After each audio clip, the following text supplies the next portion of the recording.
Hello, fellow Crovers, and welcome to another Top 5. It is Christmas week. Merry Christmas, everybody. And this time we have something special. We have not just one Crover sharing their Top 5, but two Crovers. We've got Hanksy and Heavenly. How are you doing this Christmassy week? We're in Christmas spirit! Yay! Christmassy. You sound so festive, Hanksy. I'm just you've got a Christmas jumper on. I've got a Christmas jumper on. Well, see, I'm just exhausted. You're exhausted. We're ready for a break. So, I'm guessing you two know the rules of our top 5. I don't have to say them again, do I? No. No. So, I think, who wants to start off? Hanksy or Heavenly? You want to start? You did number 5, no, I did my number 5. Okay, so my number 5 this year is The Witcher 3. The Witcher 3? Ah, that's interesting. No, to be fair, originally I thought it would be much higher up than that because I did really enjoy playing it. However, there's a few things that have taken me a little bit by surprise this year, and they've made it a bit higher on my list. But I still do love that series very much, and actually, it just didn't disappoint either. The thing is, we have had Witcher mentioned already on the on someone else's video, but it wasn't in their top 5. What's it and mentioned it? She said it was the most disappointing game. Oh, interesting. Yeah. I loved it. The thing is, I agreed with What's It because it was a bit. I think it had too much of a gap between new players and existing players of that game anyway. But I do agree it's one of the better games that have come out this year. And well, look, it even got Game of the Year at the Game Awards, didn't it? Yes. So, yeah. But is there any in particular reason why you like that game? I don't know. It's that genre of game in particular is just one of my favourite, as you'll know because there's similar stuff on here. But yeah, I thought it flowed well. I liked the storylines on it, and then I liked the battle system, and I just thought it was quite varied. And also there was a few bugs on it as well, which I thought made it hilarious. So I think all round, yeah, for me, it was just a really good game, and I haven't finished it yet. Yeah. And it's one that I keep saying I'm definitely going to go back to that. Have you ever thought going back to the other two, the previous games? Yeah, probably the second one, definitely. The first one might not. No, the second one I only played about halfway through it. My issue often comes that too many good games come out in one go. Yeah, I know the feeling. Yeah. About 3/4 of the way through The Witcher 3 because I ended up playing it so much. And you see, I'd be the opposite, but I'll tell you my most disappointing game. Yeah. So, Hanksy, what is your first on your list? My number 5. So I was trying to decide which one, whether to put Halo or Rocket League, and in the end, I've gone for Halo. I enjoyed both games. I've gone Halo, and I haven't got that far into it yet, to be perfectly honest, because other games came along, but it doesn't get like basically Fallout came along. But so, what I have played in it, I've really enjoyed. I've really enjoyed the multiplayer on it, and so it's definitely a game over Christmas. I'm planning to get back to really, and sort of like get further into. Yeah, just to cover it, he's on about Halo 5. Yeah. But I agree. I ended up playing the campaign with both of you two for a little bit, which I think we will go back to probably. That was great fun. Yeah. Really. I love the football part. But yeah, I agree. It's a great game. I didn't put it on my list but it was in my top 10, I would say. But I think this is actually the first time Halo 5's been mentioned, unless Kaj has mentioned it, which I wouldn't be surprised. I don't think you did. You know what? I think that it might just simply be that at the moment it's one of those games that's a little bit forgotten by us, because Yeah. so many games have come out, and particularly with a lot of people, Fallout 4. But I think if we did this 6 months from now, it'd Yeah. be quite high up. Yeah. And I think it's only suffering for the fact that, you know, we've literally not played it all that much at the moment because we put it to one side. When we get around to playing it, we know that we'll bloody love it, and it has lived up to the hype, which I think. Yeah. Absolutely. Well, the thing, then again, at the same time, I think a lot of people have forgotten it a little bit. It's same like with an Assassin's Creed, where what happened in 2014 with that series, with Halo. Well, you look at Master Chief Collection now. I've heard that the multiplayer is still not working properly. No, it isn't. I think they've just abandoned it, haven't they, Yeah. basically? Yeah. But I've sold my copy on eBay, Yeah. and I felt sorry for the person who brought it. I mean, as far as the campaign, it's a brilliant game, and to be able to, it's a real bargain to have, all those games on, for the price. It's really good. And I mean, let's face it, Halo, not so bought on Halo 1, and never was, but Halo 2, 3, and 4 are brilliant games. Yeah. You know what I mean? I'd say definitely worth. It was always worth the money. It was just disappointing, and obviously the multiplayer didn't work. Yeah, I would say with Master Chief Collection, it is still worth its money just for the stories behind it. But yeah, it's. But yeah, I would agree with Halo 5. It is definitely a huge improvement of what happened with the Master Chief Collection. I've played some of the matchmaking in there. We've had a lot of fun in the matchmaking, haven't we? Yeah, With, the limited amount we've played on it. Yeah. So yeah. So I like the new ideas around the It's repetition. very esportsy like, isn't it? Yeah. So Heavenly, what is next on your list? Now this is going to make you smile a bit, actually, because strangely enough, my number 4 is not a game that I have played. Because my number 4 is Until Dawn. Right. Okay. Okay. Okay. I give you. Okay. Continue. I literally invested all of my time in watching Cadge play that. I knew that would come up. I knew that one. No. Dad just mentioned you watching his. That's the reason why he put it in his list as Yeah. well. I absolutely loved it.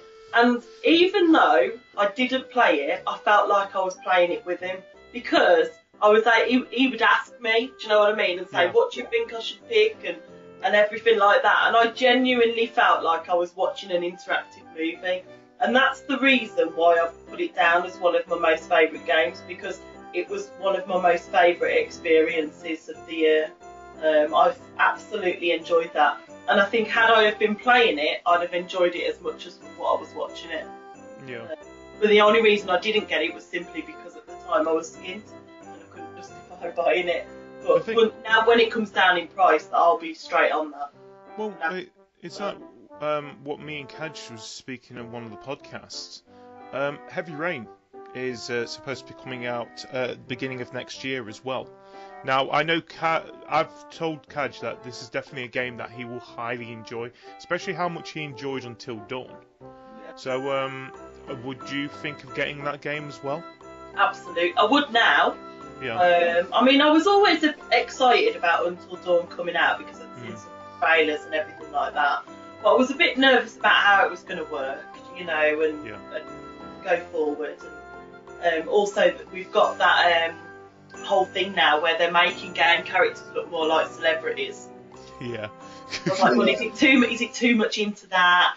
Over content and all that. But actually, it wasn't. So now I'd probably very much become a fan of those sort of games. So I'll probably give it. Story-driven. Yeah. Yeah, I think give it a go. So, Hanksy, what is your next on your list?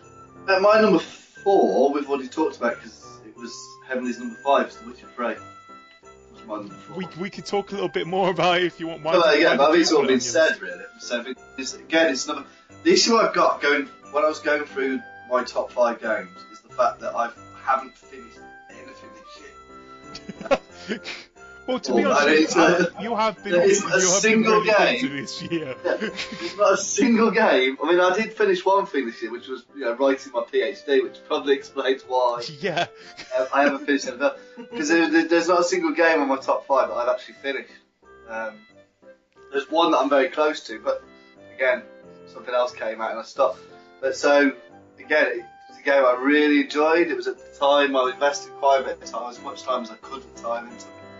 And so, I don't think I'm as far into it as heavily as so it's another game you're back to. And yet it's in high, seems higher in your list. Yeah, again, it was a game. I think it was just the fact that the difference between that and Halo, the reason Halo's 5th, and Witcher's 4th, I think, was the fact that I invested more time in The Witcher, Yeah. So I think that's why it's there. Halo, although it's a great game, I really enjoyed it. I haven't played enough of it really to justify it being above The Witcher, which at the time, I really loved as well. That's why that's at 4. So yeah, so I think we've done that one, haven't we? But Yeah, yes, we definitely. pause the So Heavenly, what is next in your list? Well, my number 3 actually isn't a console game. It's, I was very sure I was going to say Halo then. my number 3 is an OS game, and it's called Her Story. Which is actually available on PC as well, yeah. It is available on PC. Yes. It's another. I think you're probably getting the gist now that my new thing is basically storytelling games. Story-driven games, And that's another example of that. And you just click on lots of videos to try and piece together what's happened to a missing man through a series of police interviews. But yeah, I just really enjoyed that, and I thought it's a bargain game as well. So it's not an expensive game. It doesn't cost a lot of money, but it's very immersive. You lose yourself in it, and yeah, I just really enjoyed that, and I thought it would be good for us to have a game on the top 5 as well that wasn't necessarily console or PC. Yeah. Well, like I said, Her Story, I know of Her Story as well. I've seen a couple of videos on YouTube, and I understand it is a really good story-driven game. Now, unfortunately, there's certain people in Crave Your Game that might get bored too quickly with that game. Kaj, for example. It's not a long game. Do you know what I mean? That's the thing. Yeah. It's not a long game. It's only a couple It's of a hours. simple game. It's Yeah, a simple it game, is. but so in depth at the same time, which I love those kind of games. It's like, for example, I played a game called The Beginner's Guide this year as well, which is another game which goes extremely in depth, where there's a bit of a twist to it, and I think we can say that there is a bit of a twist to Her Story as well, isn't there? Yes. Which I definitely agree. I've been wanting to play it myself. I didn't know it was on iOS though. I knew it was on PC. Yes, it is. And Android, obviously. And Android, yeah, of course. Yeah. And it's a bargain price as well. It's a really good thing to check out if you're getting into that kind of immersive storyline gaming. So. Well, it's a nice game just to sit down and play as well, just on your own. But I just think that this is a new genre of gaming that's coming out now. it's probably the genre of storytelling. I think it's going to be really, really big in 2016. I think we've, as gamers, we've had enough of, things like, oh no, this is going to be typical of me, but Call of like Duty. cards and all kinds of like that. But I thought that was going to the be in actual your top story 5. mission. I know, but the story missions are just so napping them. You mean it's not number 1? Oh, I'm surprised.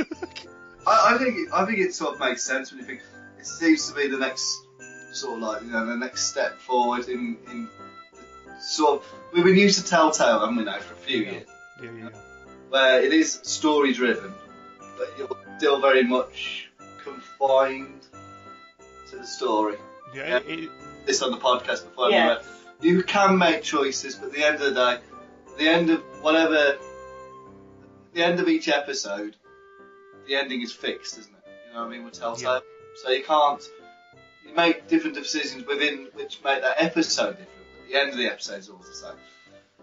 Then What again, seems to be is the next step forward for this is having that sort of idea, so that Until Dawn was very much similar type of thing. It's story driven, but you are very much making choices which then are able to influence the ending of the game. And I think obviously that's something that's and also some of these generation of consoles are able to do because they've got that bit more power. But what Until Dawn does that Telltale doesn't do is that there's then more gameplay to be had, because you can complete it with one scenario, then there was like another 7 scenarios that you could do again. Well, the thing is, it wasn't just with Until Dawn, it had a great mechanic, but at the same time it kind of tricked you to thinking of that mechanic, where they do say that it's got a branching storyline, which I do agree, there is a branching storyline to a slim point. In the end, it does all lead to the end, doesn't it? It just depends on who survives. Yeah. Not how many survive, who survives. So, but yeah, especially I would like to see more story-driven games. We've got, like I said, Heavy Rain coming out. We've got Detroit, which I'm excited about, which is using the Android-based game with car and that lot in it, or something like that. Which I won't be surprised if it comes out at the end of next year. So, yeah. Anyway, Hanksy, it's your third. My number 3 is the Handsome Collection. Now, I know Borderlands 2 I played before, so that don't count. However, and I think Kaj has made the same argument. He made the same bloody argument. Never played. Because although the pre-sequel came out, when I still had the 360, I refused to buy it. Because I'd got I was at that point playing Xbox One, PlayStation, I think PS4 actually. Yeah. 360, and I said, no, I'm not going to buy this. I'll wait for it to come out, and then this year it did. And I wasn't disappointed. It was a brilliant game. Again, it's a game I need to finish. There's a trend, but I'm ready to be my list. yeah, really is a great game, and it shows what they can do. Yeah. Well, the thing is, Gearbox, especially this year with Borderlands, they've done so well with it. And bringing the Handsome Collection was a brilliant idea. You can even play the original Borderlands on Xbox 360 at the moment because of backwards compatibility. So, but yeah, it's that is definitely one game that I've enjoyed as well. And we do allow it because of the pre-sequel. Yeah. Simply enough, and that is what we've played the most out of the 2 games. I've not played Borderlands 2 because I was just playing through the pre-sequel. Yeah. I want to go back to Borderlands 2 because again it was a brilliant game, and there's a lot of the DLC that I never played. So I want to go back just so I can play some of the DLC. Oh yeah, that's a good thing about the Handsome Collection. You get all the DLC as well. So. No, there was a lot of it. Oh god, yeah. 2 season passes, and then there was 2 extras after that, wasn't it? Yeah. Teams play is 3. There's 3 heroes in each team. We've got to survive the longest. Really, really good fun. A very easy pick up and play, relaxing game, without a doubt. Now with me, I think a lot of people know I'm not a Star Wars fan, but I did play the beta when it came out, and I agree, it is fun. Now, unfortunately, it's one of those mixtures where I'm not a fan of Star Wars, but I'm not also a fan of Battlefield, which it's made by DICE, isn't it?